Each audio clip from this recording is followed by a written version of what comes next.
Olá! Hoje a gente vai mergulhar na história do Banco Pleno, uma instituição que surgiu com promessas de lucros fantásticos e que, de repente, desmoronou. O que será que aconteceu de verdade por trás desse colapso? Pensa só. E se um banco oferecesse um rendimento que parece bom demais para ser verdade? Uma daquelas ofertas que é quase impossível de recusar, não é mesmo? Foi exatamente com essa promessa que o Banco Pleno atraiu milhares e milhares de investidores. E que promessa era essa? Bem, um pouquinho antes de quebrar, o banco estava oferecendo um CDB que pagava, olha só, 108% do CDI. Para um investimento de só 3 meses, essa era, de longe, a maior rentabilidade do mercado. Tá, vamos analisar isso com calma. Essa taxa super alta não era um sinal de generosidade, não. Era um sinal clássico de desespero. Uma tentativa bem agressiva de captar dinheiro o mais rápido possível para cobrir problemas de caixa que, na verdade, já eram insustentáveis. E como era de se esperar, a coisa não se sustentou por muito tempo. A bolha estourou. Foi quando o Banco Central chegou, interveio e decretou o fim da linha, suspendendo na hora todas as operações do banco. Então, o que levou o Banco Central a tomar uma medida tão drástica assim? Vamos dar uma olhada nos motivos oficiais que eles divulgaram para justificar o fechamento do pleno.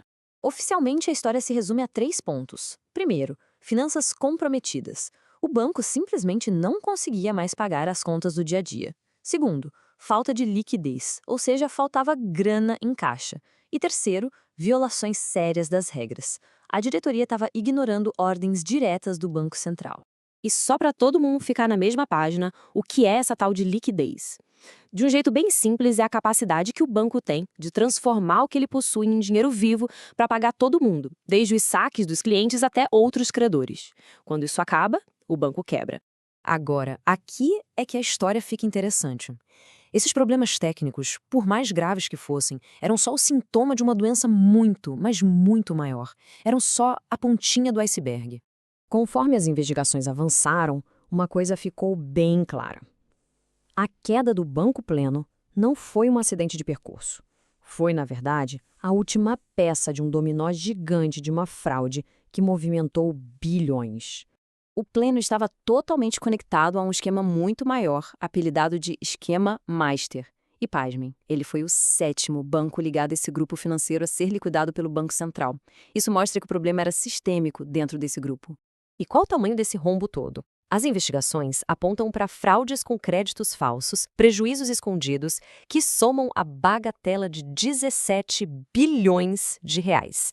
É muito dinheiro. Nas palavras do próprio Banco Central, a ação foi necessária para desarticular todo o grupo. Ou seja, foi uma jogada para cortar o mal pela raiz e evitar que essa fraude toda contaminasse o resto do sistema financeiro. Certo, com o banco fechado e a fraude exposta, fica aquela pergunta, né? E as pessoas envolvidas nisso? O que aconteceu com o dinheiro de quem investiu e com os responsáveis pelo banco? Os números dão uma ideia do tamanho do estrago. A gente está falando de mais ou menos 160 mil credores afetados, com quase 5 bilhões de reais em depósitos. A boa notícia é que, para a maioria, existiu uma rede de segurança. E essa rede de segurança se chama FGC, o Fundo Garantidor de Créditos. Ele funciona como um seguro, que protege investimentos como CDBs e até a poupança, cobrindo um valor de até 250 mil reais por pessoa, por instituição financeira. E aqui a gente vê o contraste de forma bem clara. De um lado, os pequenos investidores, com a proteção do FGC para reaver o dinheiro. Do outro, os controladores e ex-diretores do banco, que tiveram todos os seus bens bloqueados para tentar cobrir o prejuízo. Mas a história não acabou aí, não. O escândalo transbordou o mundo financeiro e foi parar direto na política, acendendo um alerta sobre a conexão bem perigosa entre esse grupo financeiro e figuras do governo anterior. A coisa ficou tão séria que uma CPI, uma comissão parlamentar de inquérito, foi aberta para investigar a atuação do ex-ministro da Cidadania, Ronaldo Vieira Bento. O motivo? Logo depois de sair do ministério que cuidava do Auxílio Brasil, ele virou diretor no Banco Pleno. A suspeita é de que o grupo financeiro pode ter sido favorecido no programa de crédito do auxílio. E olha que curioso. Apesar de o Banco Plano ser minúsculo, representando só 0,04% de todo o sistema financeiro, a quebra dele funcionou como um alarme gigantesco sobre os riscos de fraude e a importância de uma fiscalização rigorosa.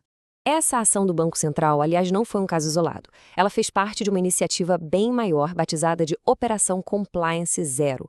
O objetivo é exatamente esse que o nome sugere: fazer uma limpeza no mercado, tirando de circulação instituições que não seguem as regras e que colocam todo o sistema em risco.